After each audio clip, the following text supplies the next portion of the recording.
একজনকে আমরা জাল নোট সহ আটক করেছি। তার নাম হচ্ছে বাবুল বাড়ি আমাদের বাইকরা থানাধীন এমএলএ পাড়াতে তার বাড়ি। তার কাছ থেকে 6টি 500 টাকার জাল নোট আমরা সিজ করেছি এবং একটা মামলা আমরা নথিভুক্ত করেছি, যার নাম্বার হলো বাইকরা থানার মোকদ্দমা নম্বর 23/2026 আর দ্বারা হচ্ছে আপনার 179 এবং 180 বিএনএস 2023।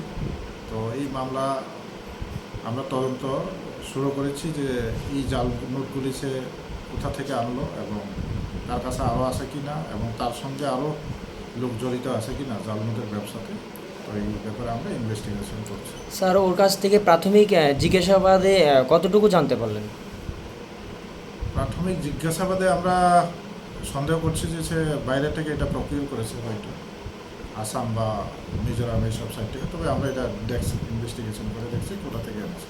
পাশাপাশি স্যার, মানে ওর সাথে আর কেউ জড়িত আছে কি না ত্রিপুরার, কি মনে করছেন? থাকতে পারে, এইসব ব্যবসা তো একা করে না, তো আমরা সন্দেহ করছি থাকতে পারে। মোট কত টাকা পাওয়া গেছে? 3000 টাকা 6টা নোট।